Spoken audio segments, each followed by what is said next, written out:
अर्जुन ने चिढ़ते हुए कहा, अब यार कितनी बार बताऊं, मैं जो किताब लिख रहा हूं ना, इन्हीं सब के बारे में लिख रहा हूं। तभी तो मैंने संस्कृत पढ़नी सीखी। ये सब बातें जो मैं तुम्हें बताता हूँ मनुस्मृति में लिखी हुई हैं। और हाँ, मैं तंत्र शास्त्र पर भी रिसर्च कर रहा हूँ। अच्छा, तभी मैं सोचूं बोरिंग राइटर इतनी अच्छी बातें कब से कहने लग गया, पीयूष ने कहा। रुद्र के सभी दोस्त लोग आपस में बातें कर ही रहे थे कि तभी रुद्र की माँ वहाँ आ जाती है और कहती है, अरे रुद्र, तुम अभी तक यहीं पर हो, तैयार नहीं हुए? कहीं घूमने जाना है क्या आंटी जी? पीयूष ने उत्साहित होते हुए कहा। अरे नहीं बेटा, अभी कहाँ, भूल गए, हल्दी की रस्म बची है। चलो तुम सभी जल्दी से तैयार हो जाओ। जब तक रुद्र की चाची हल्दी पीस रही है, इतना कहकर रुद्र की माँ वहाँ से चली जाती है। यार मेरे समझ में नहीं आया, जब हल्दी लगानी है तो तैयार किस बात के लिए होना है? पीयूष ने कहा। तू नहीं समझेगा मोटे, हल्दी लगाने के लिए पीछे भी बहुत बड़ा रीजन होता है। अर्जुन ने कहा। क्या बात कर रहा है, इसके पीछे भी कुछ रीजन होता है? समीर ने चौंकते हुए कहा। हाँ भाई, ऐसी मान्यता है कि नकारात्मक शक्तियों को नष्ट करने के लिए हल्दी से अच्छी कोई चीज नहीं होती, इसलिए विवाह में हल्दी का प्रयोग किया जाता है। दरअसल विवाह के समय बहुत सारे लोग घर में जाते हैं जो तमाम तरह की नकारात्मक बातें करते हैं, जिससे नेगेटिव एनर्जी फैलती है। माना जाता है कई वरों वधुओं की तबीयत इसी कारण खराब होती है, इसलिए हल्दी दुल्हन दूल्हे को लगाई जाती है ताकि नकारात्मक शक्तियां खत्म हो जाएं। और वैसे भी इसमें कई वैज्ञानिक कारण भी हैं जो तुम लोग जानते ही होंगे। अरे तुम लोग अभी तक यहीं बैठे हो, जल्दी करो बेटा, मेहमान आना शुरू हो गए हैं। रुद्र की माँ ने हवेली की छत पर से कहा। हल्दी के कार्यक्रम की सारी तैयारियां हो गई थी। रुद्र की चाची ने अपने हाथों से सिलबट्टे पर हल्दी पीसी थी। गांव के लोग और कुछ मेहमान भी लगभग आ गए थे। रुद्र सफेद बनियान और सफेद धोती पहना हुआ था और उसके बाकी सब दोस्तों ने पीले रंग के कपड़े पहने हुए थे। रुद्र के घर वालों ने भी पीले रंग के कपड़े ही पहने थे। रुद्र की चाची एक कटोरी में से आटा लेती हैं और उसे जमीन के ऊपर चाक बना देती हैं। चाक बनाने के बाद उस पर पीढ़ा रख देती हैं। रुद्र बेटा, इस पर बैठ जाओ, आयशा ने रुद्र से कहा। रुद्र उस पीढ़े पर जाकर बैठ जाता है। समीर के हाथों में कैमरा था जिससे वो सभी की फोटो खींच रहा था। वो शादी का हर एक मूवमेंट अपने कैमरे में कैद करना चाहता था। आखिर ये फोटो ही तो होती है जिन्हें बाद में देखकर हमें ये याद ताजा कर सकते हैं और फिर उस पल को जी भी सकते हैं। आयशा के हाथ में हल्दी का कटोरा था जिसमें दूरबा रखी हुई थी। पीयूष उस दूरबा को देखकर अर्जुन से पूछता है, ये घास हल्दी के अंदर क्यों रखी गई है? अर्जुन हंसते हुए कहता है, बेवकूफ, वो घास नहीं है, उसे दूरबा कहते हैं। वैसे घास की एक रूप में होती है। दूरबा हिंदू धर्म में सबसे शुद्ध मानी गई है। दूरबा गणेश जी की सबसे पसंदीदा चीजों में से एक है और दूरबा से हल्दी की रस्म को निभाकर दूल्हा और दुल्हन को अपनी आने वाली जिंदगी में प्रेम से रहने और लड़ाई झगड़ा ना करने का आशीर्वाद दिया जाता है। अच्छा, ये बात है। आयशा को हल्दी की रस्म की शुरुआत करने के लिए 5 अविवाहित लड़कियों की जरूरत थी। 4 अविवाहित लड़कियां तो उसे अपने रिश्तेदार में ही मिल जाती हैं। अब बची एक। उसके समझ में नहीं आता कि अब तक वो किसे बुलाएं। तभी उसकी नजर उसके सामने खड़ी तन्वी पर पड़ती है, जो कि अर्जुन के पास खड़ी थी। आयशा तन्वी को आवाज देते हुए कहती है, अरे तन्वी बेटा, जरा इधर तो आना। जी आंटी जी, अभी आई, तन्वी ने कहा। आयशा के पास जाते हुए तन्वी यही सोच रही थी कि रुद्र की चाची ने उसे क्यों बुलाया है। तन्वी आयशा के पास चली जाती है। वहीं पर बगल में रुद्र पीढ़े पर बैठा हुआ था। तन्वी कहती है, क्या हुआ आंटी जी? बेटी, वो रस्म शुरू करने के लिए एक लड़की कम पड़ रही है, क्या तुम ये रस्म की शुरुआत कर दोगी? कहते हैं जो भी अविवाहित लड़की हल्दी से स्पर्श करती है दूल्हे को, पहले हल्दी लगाती है, उससे अच्छा वर मिलता है। ये बात सुनकर तन्वी मन ही मन उदास हो जाती है, क्योंकि जिसे वो अपना वर बनाना चाहती थी अब वो किसी और का वर बनने जा रहा था। पर अपने इमोशंस को छुपाते हुए तन्वी कहती है, हाँ क्यों नहीं आंटी जी, मैं भी अब जल्दी शादी करने वाली हूँ और आप लोगों को जरूर बुलाऊंगी, तन्वी ने रुद्र की आंखों में देखते हुए कहा। आयशा तन्वी के हाथ में हल्दी से भरा हुआ कटोरा देते हुए कहती है, ये लो बेटी, सबसे पहले इसे दूरबा से रुद्र के सिर के ऊपर से नीचे तक 5 बार हाथ घुमाओ। तन्वी कटोरे में दूरबा उठाती है और अपने दाएं हाथ से 5 बार रुद्र के सिर के ऊपर से पांव तक फेरती है। अरे ये क्या बेटा, तुमने तो अपने दोनों हाथों में जरा भी हल्दी नहीं लगने दी। जब तक हल्दी नहीं लगेगी तो मनपसंद लड़का कैसे मिलेगा? चलो अभी हल्दी रुद्र को लगाओ। तन्वी धीरे धीरे अपने हाथ आगे बढ़ाती है और अपनी 2 उंगलियां हल्दी के कटोरे में भिगो लेती है। उसके बाद वो अपनी दोनों उंगलियां रुद्र के गालों के पास ले जाती है। इस वक्त रुद्र और तन्वी दोनों ही एक दूसरे की आंखों में देख रहे थे। जैसे वो तन्वी रुद्र के गालों को स्पर्श करती है, उसको याद आता है वो लम्हा जब उसने पहली बार रुद्र को छुआ था। तन्वी अपने कॉलेज के दिनों में खो जाती है। उसको याद आता है भोपाल का UIT कॉलेज की मैकेनिकल बिल्डिंग का रूम नंबर 208, जब वो 2nd ईयर में थी।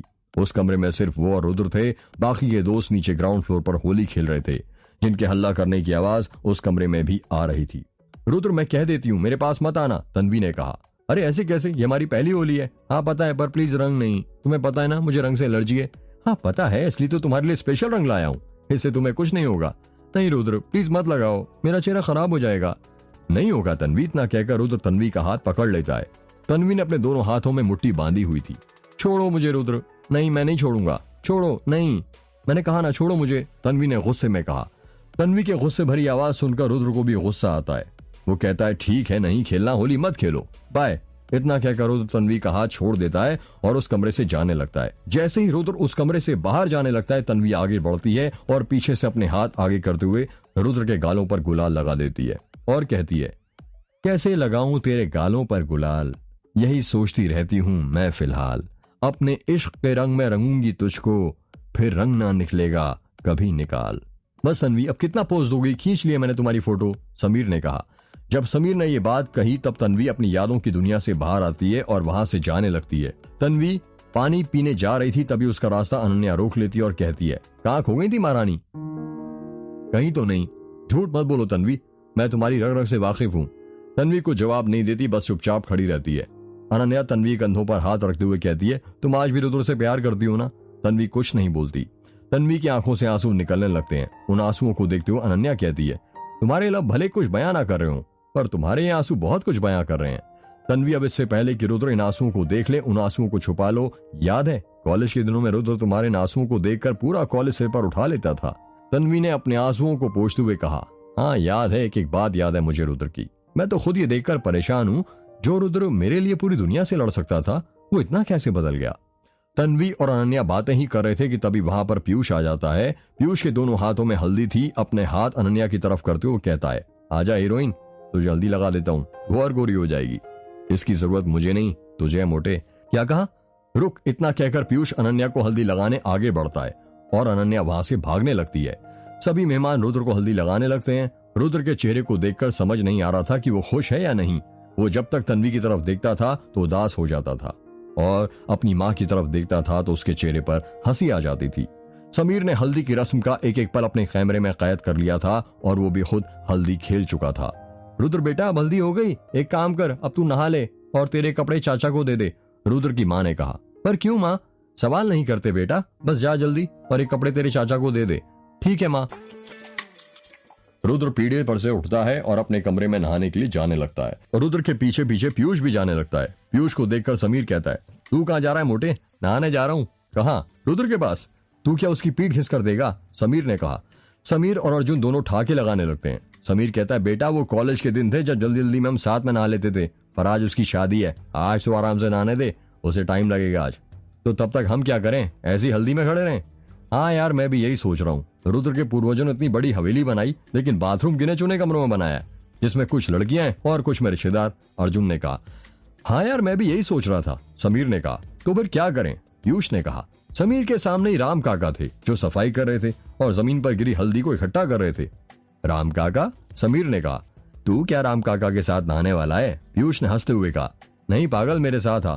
सब समीर के पीछे पीछे जाने लगते हैं। राम काका सुनिए, समीर ने कहा। हाँ बेटा बोलो। यहाँ पर कहीं आसपास नदी है क्या? नदी तो नहीं बेटा, पर हाँ तालाब जरूर है, समीर ने उत्साहित होते हुए कहा। कहाँ पर काका? ये अपनी हवेली के पीछे जो जंगल है ना, वहां से बस 1 किलोमीटर दूर है, पूरा सीधा सीधा ही रास्ता है, पर वहां पर तुम लोग मत जाना। क्यों काका? पीयूष ने कहा। राम काका ने धीमी आवाज करते हुए कहा, कहते हैं उसके अंदर किसी बुरी आत्मा का वास है। यदि वहां पर नहाने जाओगे तो वो इंसान को पानी में डुबाने लगती है। कई गांव वालों की मौत हुई है वहां पर डूब के। ठीक है काका, हम वहां नहीं जाएंगे, अर्जुन ने कहा। मेरी बात याद रखना, वहां मत जाना वरना तुम्हें डुबा देगी।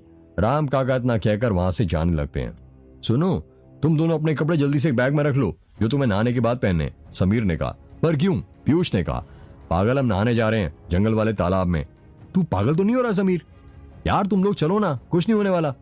ठीक है, हम सामान लेकर आते हैं, पीयूष और अर्जुन ने कहा।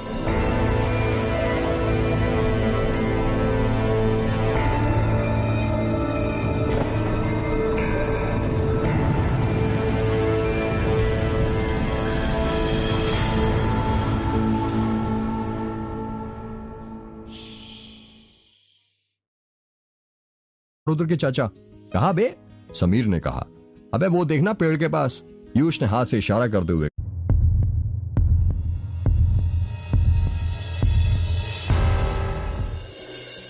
अर्जुन, पीयूष और समीर जंगल में थे। तीनों एक दूसरे के आगे पीछे चल रहे थे।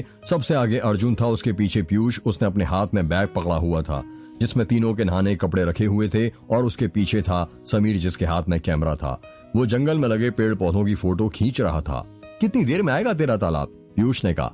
यार काका ने तो कहा था बस 1 किलोमीटर ही दूर है, पता नहीं इतना टाइम क्यों लग रहा है, वैसे अभी तक तो आ जाना चाहिए था। अर्जुन ने कहा। कहीं रास्ते से तो नहीं भटक गए हम? पीयूष ने कहा। नहीं यार, काका ने जैसे बताया था उसी रास्ते पर हैं, और अभी वो गांव की एक औरत जो मिली थी उसने भी तो कहा था पास ही में, बस सीधे सीधे जाना।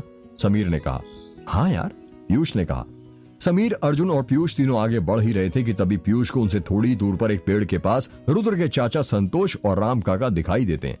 पीयूष उन्हें देखकर अर्जुन और समीर से कहता है, अबे वो देख, राम काका और रुद्र के चाचा। कहा बे? समीर ने कहा। अबे वो देखना पेड़ के पास, पीयूष ने हाथ से इशारा करते हुए कहा। समीर और अर्जुन वहां पर देखने लगते हैं और दोनों एक साथ कहते हैं, हाँ यार चल उनसे पूछ लेते हैं तालाब का कहां पर है। पीयूष ने कहा। अबे पागल हो रहा है क्या? यदि उनके पास गए तो वो डांटेंगे अलग, कहेंगे घर में थोड़ी देर इंतजार नहीं कर सकते थे क्या? और तुझे तो पता ही है फिर राम काका कैसी कैसी कहानियां सुनाएंगे। समीर ने कहा। हाँ यार फिर अब वो देख, रुद्र के चाचा और राम काका कुछ कर रहे हैं। अर्जुन ने कहा। क्या? पीयूष ने कहा। वो तीनों रुद्र के चाचा और राम काका को देखने लगते हैं और सोचने लगते हैं कि वो दोनों सुनसान जंगल में क्या कर रहे हैं। राम काका के हाथ में रुद्र के हल्दी के कपड़े थे, वो उसे जमीन पर रखते हैं और उन कपड़ों के ऊपर मिट्टी का तेल डालने लगते हैं। फिर रुद्र के चाचा राम काका को माचिस देते हैं, जिससे राम काका रुद्र के कपड़ों में आग लगा देते हैं। अरे ये तो रुद्र के कपड़े हैं ना हल्दी वाले, पर ये इसमें ऐसे चोरी छुप के आग क्यों लगा रहे हैं? और ये तो नए कपड़े हैं ना? हाँ यार मेरे भी समझ में नहीं आ रहा, पीयूष ने हैरानी के साथ कहा। हाँ यार मेरे भी समझ में नहीं आ रहा, मुझे तो मामला कुछ गड़बड़ लगता है। समीर ने कहा। मैं बताता हूँ कि दूल्हा दुल्हन के हल्दी कपड़े संभाल कर रखने चाहिए, नहीं तो उन्हें किसी नदी में विसर्जित कर देना चाहिए, जला देना चाहिए, वरना उससे कोई भी काला जादू कर सकता है। और हाँ, हल्दी के कपड़ों से किया गया काला जादू इंसान की मौत होने तक पीछा नहीं छोड़ता। क्या बात कर रहा है भाई? समीर ने चौंकते हुए कहा। हाँ यार ये सच है, तभी तो देखना रुद्र के चाचा इतनी जल्दी यहाँ आ गए उसके कपड़े जलाने। अब क्या करें? पीयूष ने कहा। करना क्या है, दूसरे रास्ते से चलते हैं, इतना बड़ा जंगल है, तालाब पहुंच ही जाएंगे, और तुझे तो पता ही होगा दुनिया गोल है। समीर ने कहा। हाँ ये सही है, अभी इतनी दूर आए हैं तो बिना नहाए थोड़ी ना जा सकते हैं। अर्जुन ने कहा। कुछ देर और चलने के बाद अर्जुन, पीयूष और समीर तीनों तालाब पर पहुंच जाते हैं। फाइनली मिल ही गया तालाब, समीर ने कहा। हाँ यार देख कितना अच्छा लग रहा है, हमारे यहाँ के तालाब और तालाब के पीछे पहाड़ी, इसे कहते हैं प्रकृति का रूप, अर्जुन ने कहा। समीर तालाब की और आसपास की चीजों की फोटो खींचने लगता है। अर्जुन अपने कपड़े उतारता है और तालाब में कूद जाता है। समीर भी अपने कपड़े उतारकर तालाब में कूद जाता है। समीर और अर्जुन 5 मिनट से पानी के अंदर थे, पर पीयूष अभी तक नहीं आया था। वो तालाब के बाहर खड़ा था। अबे ओ मोटे, तुझे क्या अलग से इन्विटेशन देना पड़ेगा? समीर ने कहा। क्या यार पानी बहुत ठंडा है क्या? पीयूष ने पूछा। मोटे पानी में आएगा तब पता चलेगा ना, समीर ने कहा। जल्दी आ, ठंडा नहीं है। हाँ आता हूँ। हर हर महादेव बोलते हुए पीयूष तालाब में कूद जाता है। पीयूष जैसे ही पानी में कूदता है उसे ठंडी लगने लगती है और वो कपकपाने लगता है और कहता है, यार सालों बताया क्यों नहीं कि पानी इतना ठंडा है? यदि बता देते तो हमें पता है कि तू बस अपना मुंह धोकर यहाँ से निकल लेता, अर्जुन ने हंसते हुए कहा और पीयूष और समीर के ऊपर अपने हाथों से पानी डालने लगा। जैसे कि अर्जुन पीयूष और समीर पर पानी डालता है, वो दोनों भी उस पर पानी डालने लगते हैं और मस्ती करने लगते हैं। ये पहली डुबकी उस बकरे के नाम जो आज शादी करके हलाल होने वाला है, समीर ने कहा, और वो पानी के अंदर डुबकी लगाने लगता है। ये सुनकर पीयूष और अर्जुन हंसने लगते हैं। ये दूसरी डुबकी उस UIT कॉलेज की प्रेम कहानी के नाम जो आज खत्म होने वाली है, इतना कहकर समीर फिर दूसरी डुबकी लगाता है। और अब एक तीसरी और आखिरी डुबकी अपनी दोस्ती के नाम। समीर जैसे ये कहता है वो तीनों एक दूसरे का हाथ पकड़ लेते हैं, एक साथ पानी में डुबकी लगाते हैं। थोड़ी देर बाद वो तीनों पानी में से बाहर निकलते हैं और एक साथ कहते हैं, भाड़ में गया उस बेवफा का प्यार, सबसे प्यारा है अपना यार। इतना कहकर वो तीनों हंसने लगते हैं। समीर चुपके से अर्जुन को आंख मारता है और अर्जुन समीर का इशारा समझ जाता है। चल पीयूष, एक कंपटीशन करते हैं, देखते हैं कि कौन ज्यादा देर तक पानी में सांस रोक सकता है, समीर ने कहा। हाँ क्यों नहीं, शायद तू भूल गया है, कॉलेज में मैं स्विमिंग कंपटीशन का विनर रह चुका हूँ, पीयूष ने कहा। इतना सुनकर समीर और अर्जुन हंसने लगते हैं और अर्जुन कहता है, हाँ पता है कैसे विनर बना था, मोटे तेरे वेट का कोई इंसान आया ही नहीं था। ओ चल रहने दे, अगर आता भी तो मैं उसे हरा देता। चल देखते हैं, अभी दूध का दूध और पानी का पानी हो जाएगा, समीर ने कहा। तुम दोनों डुबकी लगाओ और मैं देखता हूँ कि किसने ज्यादा देर तक पानी में अपनी सांस रोकी, अर्जुन ने कहा। ठीक है पर मैं कह देता हूँ कोई चीटिंग नहीं करेगा, पीयूष ने कहा। हाँ भाई कोई चीटिंग नहीं, ये इंजीनियरिंग के एग्जाम थोड़ी ना है, इतना कहकर समीर हंसने लगता है। तो ठीक है फिर तैयार हो जाओ, 1 2 3। अर्जुन जैसी 3 बोलता है, पीयूष और समीर पानी के अंदर डुबकी लगा देते हैं। पीयूष और समीर करीब 1 मिनट से पानी के अंदर थे। तभी अर्जुन पीयूष के पीछे जाता है और अपना हाथ पानी के अंदर डाल देता है और धीरे से पीयूष के पैर को पकड़ लेता है। अर्जुन जैसे ही पीयूष का पैर पकड़ता है, पीयूष को डर लगने लगता है और वो सोचता है, ये पानी के अंदर किसने मेरा पैर पकड़ लिया? वो झट से तेजी के साथ पानी के अंदर से बाहर निकलता है और कहता है, बचाओ बचाओ, पानी के अंदर कोई है, किसी ने मेरा पैर पकड़ लिया। पीयूष की आवाज सुनकर समीर भी पानी के अंदर से बाहर निकल जाता है और कहता है, क्या हुआ भाई? पीयूष हकलाते हुए कहता है, वो पानी के अंदर कुछ है जिसने मेरा पैर पकड़ रखा है।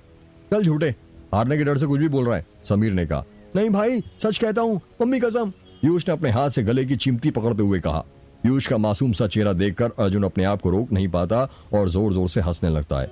अर्जुन को हंसता हुआ देख समीर भी हंसने लगता है। दोनों को एक साथ हंसते हुए देख पीयूष समझ जाता है ये सब किसकी करामात है।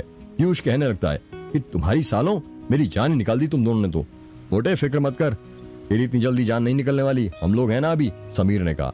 चलो यार, बहुत देर हो गई है, अब हमें घर चलना चाहिए, रुद्र हमारा इंतजार कर रहा होगा, अर्जुन ने कहा। हाँ चलो चलते हैं, समीर ने कहा। समीर और अर्जुन तालाब से बाहर जाने लगते हैं। तभी सिर्फ पीयूष को एक फुसफुसाती आवाज सुनाई देती है, पीयूष पीयूष।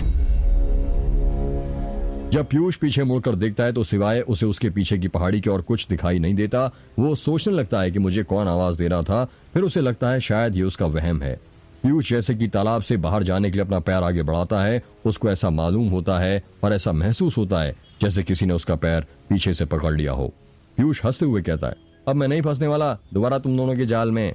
यदि एक जादूगर एक ही जादू बार बार दिखाता है तो वो जादू जादू नहीं रहता बल्कि तमाशा बन जाता है। तभी पीयूष को अर्जुन की आवाज सुनाई देती है, ओ मोटे, और कितना टाइम लगेगा तुझे? जल्दी आ। और वहां अकेले अकेले किससे बातें कर रहा है? अर्जुन की आवाज पीयूष को ऐसे सुनाई दे रही थी जैसे उसके पीछे से नहीं बल्कि बहुत दूर से आ रही हो। अर्जुन की आवाज सुनकर पीयूष झट से पीछे मुड़ता है और देखता है कि अर्जुन और समीर तो तालाब के अंदर थे ही नहीं। अर्जुन तो तालाब के बाहर था और कपड़े पहन रहा था और समीर भी उसी के बगल में खड़ा था और बिना कपड़े पहने ही अपने कैमरे में कुछ कर रहा था। पीयूष सोच में पड़ जाता है कि यदि अर्जुन और समीर पानी के अंदर नहीं है तो उसका पैर फिर किसने पकड़ के रखा है।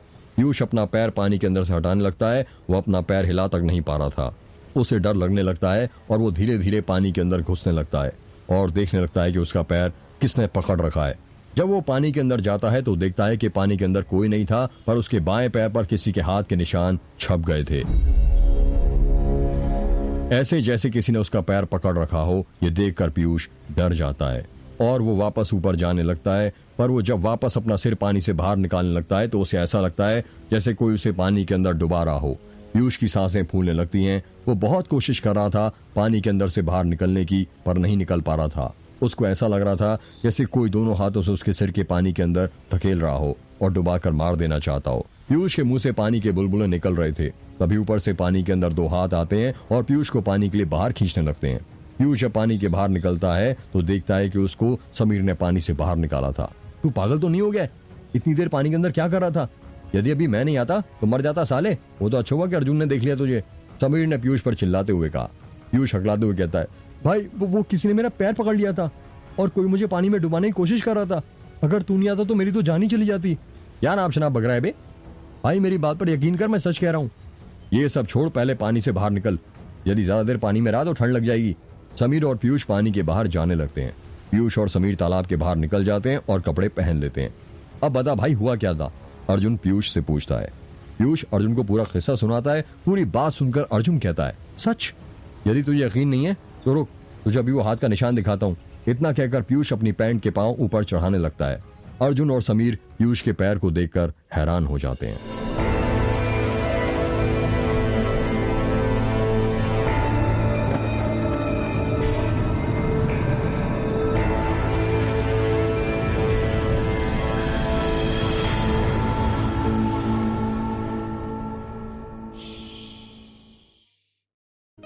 अपने आदमियों की तरह तो तेरा पेट निकला है मोटे। चल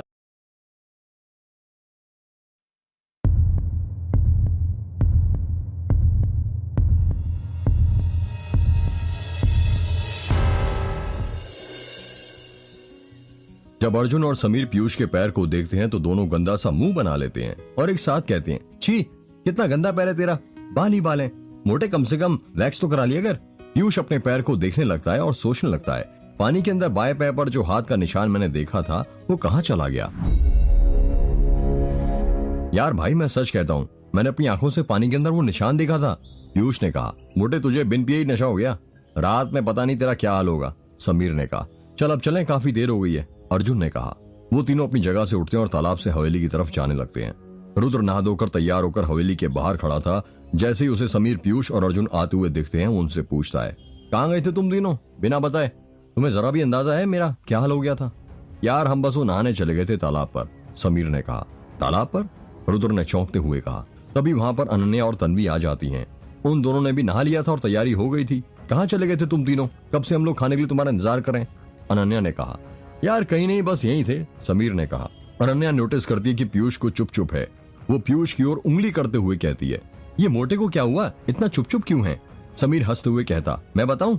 नहीं रहने देना भाई, पीयूष ने कहा। नहीं मैं तो बताऊंगा, बताना जल्दी बता, अनन्या ने उत्साहित होते हुए पूछा। पता है तालाब के अंदर भाई साहब को किसी ने पैर पकड़ लिए थे। क्या? रुद्र ने चौंकते हुए पूछा।